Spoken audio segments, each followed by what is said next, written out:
नमस्कार भाइयों और बहनों, आज मैं श्री रामायण जी पुस्तक में से पेज नंबर 36 से शुरू करती हूँ। अर्थ, धर्म, काम, मोक्ष ये चारों और ज्ञान, विज्ञान, विचार, तप, नवरस, जप, योग, वैराग्य ये सब सुंदर सरोवर के जलचर हैं। मैं इन सब का वर्णन करूँगा।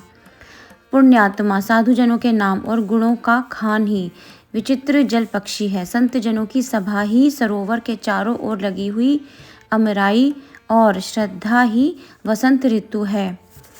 अनेक प्रकार से भक्ति का वर्णन क्षमा, दया तथा दम ही लताओं के चंदोवे हैं। संयम और नियम ही फूल है, ज्ञान फल है। श्री हरि के चरणों में प्रेम होना ही रस है, यही वेदों ने कहा है। और भी जो अनेक कथाएं और कथा के प्रसंग हैं, वे ही तोता, कोयल आदि अनेक रंगों के पक्षी हैं। कथा में जो रोमांच होता है वही बगिया, बाग और वन है, और सुख सुंदर पक्षियों का विहार है। सुंदर मन रूपी माली स्नेह रूपी जल से नेत्रों द्वारा उसे सींचता है। जो इस चरित्र को ध्यान पूर्वक गाते हैं वे सरोवर के चतुर रखवाले हैं। जो नर नारी इस कथा को आदर के साथ सदैव सुनते हैं वे ही देवताओं में श्रेष्ठ इस मानस के अधिकारी हैं। जो अति दुष्ट और विषयी बगुले और कौवे हैं वे अभागे इस सर के निकट नहीं आते, क्योंकि इसमें घोंगे, मेंढक व सिवार के समान भांति भांति की विषय रस की कथाएं नहीं हैं। इस कारण कामीजन रूपी कौवे और बगुले बेचारे यहाँ आते हुए अपने हृदय में हारते हैं। इस सरोवर पर आना अति कठिन है। श्री राम जी की कृपा के बिना किसी से यहाँ आया नहीं जाता। यहाँ आने के लिए घोर कुसंग ही दुर्गम मार्ग है, जिनमें उन दुष्टों के वचन ही सिंह, बाघ और सांप हैं। घर के काम और अनेक प्रकार के बुरे जंजाल ही मानो बड़े बड़े दुर्गम पर्वत हैं। मोह, मद, मान ये ही बहुत से बीहड़ वन हैं, और अनेक प्रकार के बुरे विचार ही भयावनी नदियां हैं। जिनके पास श्रद्धा रूपी संबल नहीं है और न संतों का साथ है, तथा रघुनाथ जी जिनको प्यारे नहीं हैं, उनको यह मानस बहुत ही अगम्य है। यदि कोई मनुष्य कष्ट सहकर वहां पहुंच भी जाए तो पहुंचते ही नींद रूपी जूड़ी घेर लेती है। मूर्खता रूपी असह्य जाड़ा हृदय में ऐसा लगता है कि पहुंचने पर भी वह अभागा उसमें स्नान नहीं कर पाता। जब उससे सरोवर स्नान और जलपान नहीं किया जाता तो वह अभिमान सहित लौट आता है। फिर जो कोई वहां का हाल पूछने आवे तो उसको सरोवर की निंदा सुनाकर समझा देता है। उसे कोई भी विघ्न बाधा नहीं व्यापते। जिसको श्री राम जी कृपा की दृष्टि से देखते हैं वही आदर पूर्वक इस सरोवर में स्नान करता है और महाघोर त्रय तापों से भी नहीं जलता है। वे भक्तजन इस सरोवर को कभी नहीं छोड़ते जिनके हृदय में श्री राम जी के चरणों में अच्छा भाव है। हे भाई, जो इस सरोवर में स्नान करना चाहे वह मन लगाकर सत्संग करे। ऐसे मानस सर में स्नान करने को हृदय के नेत्र चाहिए कि जिसमें स्नान करने से कवि की बुद्धि निर्मल हो गई, हृदय में आनंद और उत्साह भर गया और प्रेम व आनंद का प्रवाह उमड़ आया। उससे सुंदर कविता रूपी नदी बह निकली जिसमें श्री रामचंद्र जी का निर्मल यश रूपी जल भरा है। उसका नाम सरयू है, जो सब मंगलों की जड़ है। लोकमत और वेदमत उसके दो सुंदर किनारे हैं। रामचरितमानस रूपी सरोवर से उत्पन्न हुई यह पवित्र नदी कलयुग के पाप रूपी तट के वृक्षों को जड़ से उखाड़ने वाली है। उत्तम, मध्यम, लघु तीन प्रकार के श्रोताओं के समूह ही मानो दोनों किनारों पर गांव और नगरी है। संतों की सभा ही मानो अनुपम अयोध्यापुरी है, जो सब मंगलों की जड़ है। राम भक्ति रूपी गंगा जी में निर्मल यश वाली सुहावनी सरयू जाकर मिली है। छोटे भाई सहित राम जी के युद्ध का पवित्र यश मानो उसमें सुहावना सोनभद्र नामक महानद आकर मिला है।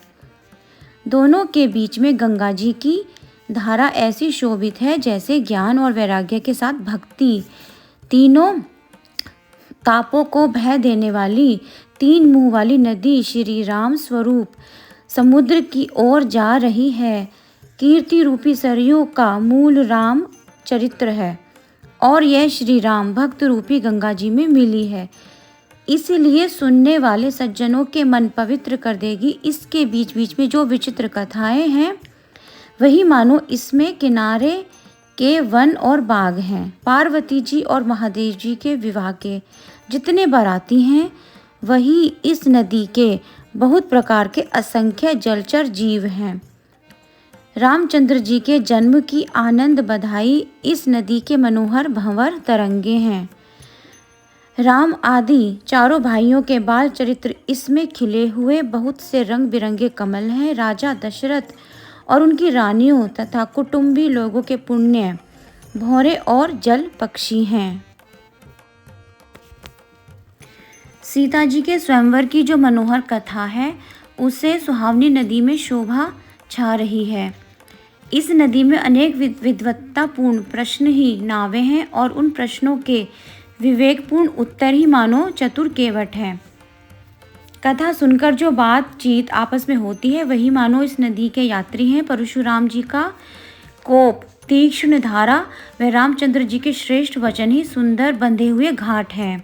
भाइयों सहित श्री रामचंद्र जी के विवाह का जो उत्साह है वही मानो इस कथा रूपिणी नदी की सब सुख देने वाली तरंगे हैं। इसको कहते सुनते हुए जो लोग प्रसन्न होकर रोमांचित होते हैं वे ही पुण्य आत्मा जन मानो प्रसन्न होकर स्नान करते हैं।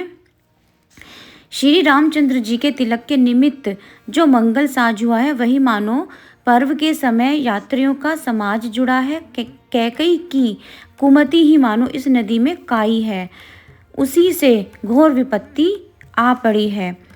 इन सब उत्पातों को शांत करने के निमित्त भरत जी का चरित्र ही जप और यज्ञ है। कलयुग के पाप और दुष्टों के अवगुणों का वर्णन जल के मलिन पक्षी बगुले और कौवे हैं।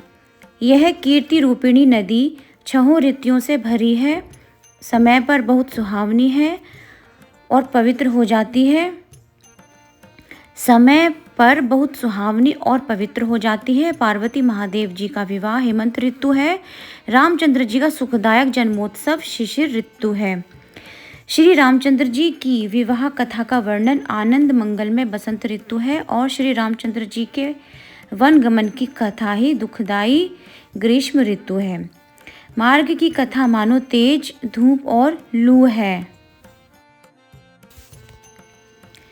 राक्षसों की लड़ाई मानो वर्षा है जो दैव समूह रूपी धान के लिए मंगलकारी है। रामराज्य में जो सुख विनय और बड़ाई है वही विमल सुख देने वाली सुहावनी शरद ऋतु है। इसमें सती शिरोमणि श्री सीता जी के गुणों की कथा, इस जल का निर्मल और उपमा रहित गुण है।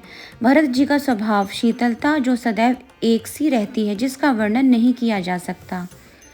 श्री रामचंद्र जी आदि चारों भाइयों का आपस में देखना, बोलना, मिलना, प्रेम करना और आपस में हंसना तथा सुंदर भातृभाव ही इस जल की मिठास व सुगंध है।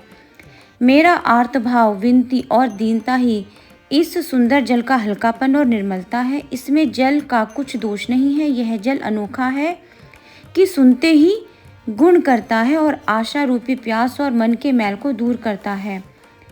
यह जल राम जी के सुंदर प्रेम को पुष्ट करता है और कलयुग के समस्त पापों की ग्लानि को हरता है। यह जल जन्म मरण के दुखों को दूर करने वाला है और संतोष को भी संतोष देने वाला है तथा कठिन दुख और दरिद्रता के दोषों का नाश करता है।